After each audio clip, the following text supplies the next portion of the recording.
Hello everyone. Have you ever imagined that the cooking oil sitting in your kitchen could silently cause heart failure just because of a look-alike weed mixed in during harvest? Today we are going to explore Epidemic Dropsy, a toxicological field guide and public health briefing built around the epidemiological framework of agent, host, and environment.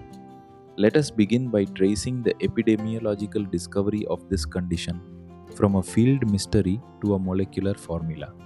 In 1926, Sarkar identified the root cause, which was the contamination of mustard oil with Argemone oil.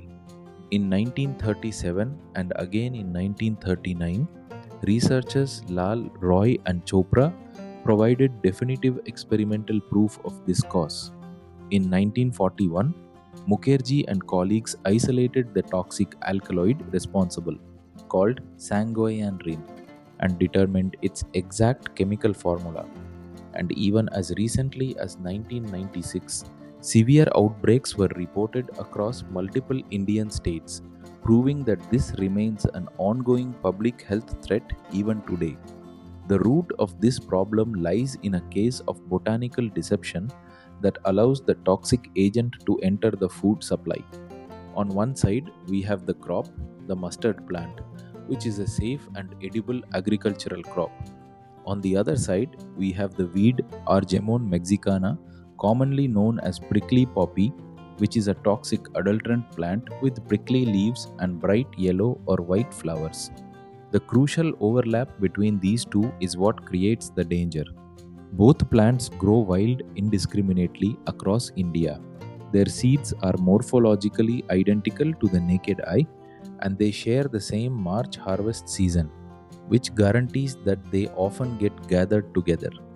The contamination itself can happen through two distinct vectors, ranging from agricultural accidents to deliberate adulteration. Accidental contamination occurs when Argemone weeds growing indiscriminately among oilseed crops are mistakenly harvested by farmers due to the close resemblance of their seeds. Deliberate adulteration, on the other hand, occurs when unscrupulous dealers intentionally mix cheap Argemone oil with edible mustard oils purely for illicit profit. In both cases, the result is the same: contaminated Argemone oil, which is characteristically orange in color with an acrid odor. Once ingested, sanguinarine initiates a systemic biochemical blockade in the body. The process begins with ingestion, consuming adulterated oil containing the toxic alkaloid sanguinarine.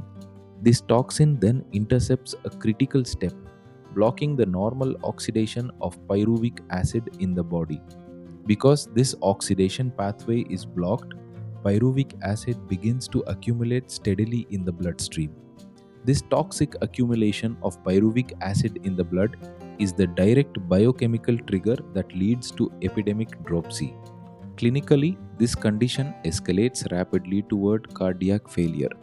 The initial presentation involves a sudden onset of non-inflammatory bilateral swelling of the legs, along with diarrhea.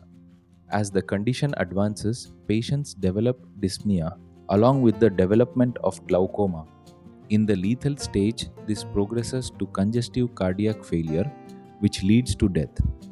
There are some important patterns in who this disease affects. It occurs at all ages except in breastfed infants who appear to be protected. However, the mortality rate varies drastically, ranging anywhere from 5% to 50% depending on the outbreak. Detecting this contamination in the laboratory relies on visual chemical reactions and chromatography techniques. The nitric acid test works by adding nitric acid to an oil sample and shaking it. A positive result is indicated if the sample develops a brown to orange-red color. However, this test has low sensitivity and it only turns positive if at least 0.25% Argemone oil is present in the sample.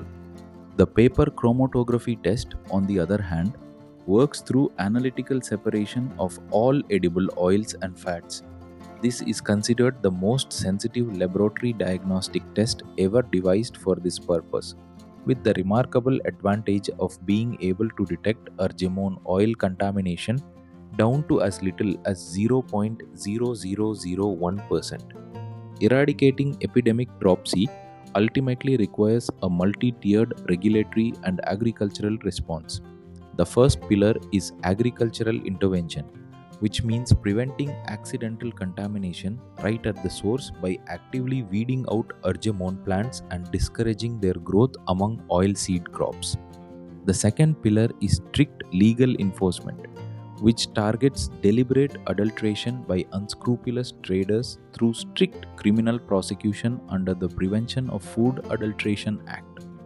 The third pillar is public health control, which focuses on limiting the spread of illness through early detection, rapid institution of clinical control measures, and proactive public education among communities.